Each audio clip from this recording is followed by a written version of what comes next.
ಆ ಒಂದು ಕೂಟವೆಲ್ಲವೂ ಕೂಡ ಮುಗಿದ ನಂತರ అన్న మీకు ఎట్లా తెలిసిపోయింది? ಆ ಸಹೋದರಿ ಬಂದು ಹೇಳಿದ ಮಾತೇನೆಂದರೆ, ಅಣ್ಣ ನಿಮಗೆ ಹೇಗೆ ಗೊತ್ತಾಯ್ತು ಎಂಬುದಾಗಿ. నాకు గుర్తులేదు ఆ మాట. ದೈವಜನರಿಗೆ ಆ ಮಾತು ನೆನಪಿಗೆ ಬರಲಿಲ್ಲ. మీరు అలా అన్నప్పుడు నిజంగా నేను ఇక్కడే ఉన్నాను కానీ నా మనసు మదనపల్లిలో మా అక్క గారి గురించి ఆలోచిస్తున్నాను అందాన్ని.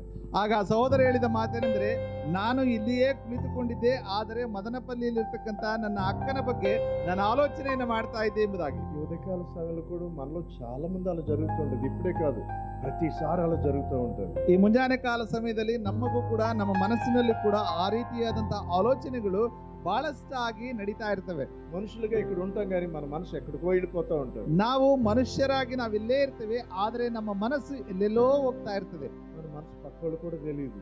ನಮ್ಮ ಮನಸ್ಸು ನಮ್ಮ ಪಕ್ಕದಲ್ಲಿರುವವರಿಗೂ ಕೂಡ ಗೊತ್ತಿರೋದಿಲ್ಲ. మనిషిని చేసిన దేవుని తెలుసు మన మనసు ఏంటో. ಆದರೆ ಮನುಷ್ಯನನ್ನ ಮಾಡಿದಂತಹ ದೇವರಿಗೆ ಮನುಷ್ಯನ ಮನಸ್ಸು ಯಾವ ರೀತಿಯಾಗಿರ್ತದೆ ಎಂಬುದಾಗಿ ಗೊತ್ತಿದೆ. అందుకే ఆయన బాధతో ఈ మాట చెప్తున్నాడు. ಆದ್ದರಿಂದಲೇ ಆತನು ದುಃಖದಿಂದ ಈ ಮಾತನ್ನು ಹೇಳ್ತಾ ಇದ್ದಾರೆ. వారు వినుటకు తమ మనసును సిద్ధపరచుకొనరు.